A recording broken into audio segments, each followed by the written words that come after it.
رمضان میں مسجد کے انتظامات میں مساجد کو پینٹ کرنے کے اوپر جتنا رقم صرف کیا جاتا، جی جھومروں کے اوپر، لائٹنگ کے اوپر، ڈیکوریشنز کے اوپر جتنا خرچ کیا جاتا ہے، جیسا کہ ایک امام صاحب نے کہا کہ لوگ جوتی بھی جو پہنتے جتنا مہنگا اس کے برابر کی سیلری بھی اماموں کی نہیں ہوتی۔ بالخصوص رمضان میں تو کئی حفاظ وغیرہ کی یہ شکایت ہوتی کہ بھائی 30 دن قرآن کو یاد کرنا ہے، سنانا ہے، تو کم از کم آج کے اسٹینڈرڈ آف لیونگ کے حساب سے ایک 50,000 60,000 روپے کی جو رقم مانی جاتی۔ یہ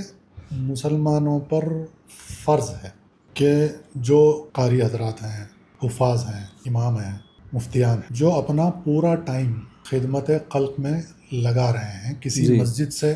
یا کسی ادارے سے منسلک ہو کے، ظاہر ہے ان کی بھی اپنی فیملی ہوگی، ان بے کے شک بچے ہوں اپنے گے، اخراجات ان کی ہیں، تعلیم ہوگی، اخراجات ہوں گے، ہزار جو بھی بالکل آپ کے میرے ہوں گے ان کے بھی ہوں گے، بالکل صحیح ہے۔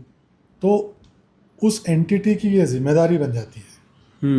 کہ ان کے اس اخراجات کو ریزنیبل لیول پر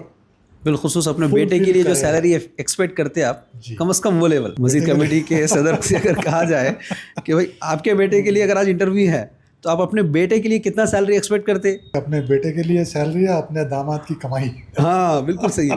یہ بالکل صحیح جملہ ہے، داماد تلاش کرتے وقت جو کمائی ڈھونڈ رہے ہیں۔ بالکل بالکل، تو پھر یہ ان صاحب کے لیے کیوں نہیں سوچنا چاہیے؟ آپ پہ بھی ہے ذمہ داری، مجھ پر بھی ہے، اور ان اینٹیٹیز پر بھی یہ ذمہ داری ہے مسجد کہ کمیٹیوں کس پر طرح کمیٹیوں بالخصوص، پہ، اب جو کمیٹیوں کے جو سپورٹ کرنے والے لوگ ہیں، جو بھی ان سب پہ یہ کلیکٹیو ذمہ داری ہے کہ یہ چیز کو بہت فراغ دلانہ انداز میں سوچتے ہوئے، کیونکہ ہم یہ مانتے ہیں کہ ہماری اولاد یا ہمارے داماد سے بہتر ایک امام صاحب ہیں، تبھی بالکل تو پیچھے جا کے نماز ان کے پیچھے نماز پڑھ رہے، تبھی تو ان سے فتوے مانگ رہے ہیں، تو ان سے زیادہ ان کا living of standard of living ہونا چاہیے، کم سے کم زیادہ نہیں تو برابر کا تو بھی کم از کرنے کم، کی بالکل کوشش کرنی چاہیے۔ کچھ مہینے پہلے ہم ایک پروگرام کیے تھے جی جی جی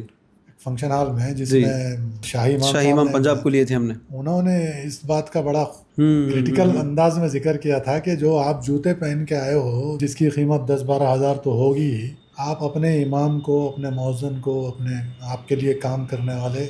دینی لوگوں کو اتنی ہی تنخواہ دو گے اور ایکسپیکٹ کر رہے ہو کہ وہ آپ کے، یہ مجھے یاد آ رہا ہے کہ انہوں نے بھی کہا تھا، ہاں انہوں نے کہا تھا اگر آپ کے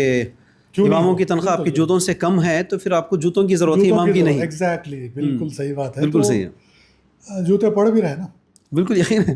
جوتے پڑھ رہے ہیں، کہاں جوتے نہیں پڑھ رہے، افسوس یہ کہ احساس نہیں ہو رہا ہے اس چیز کا۔ احساس ہی تو مرا ہوا ہے۔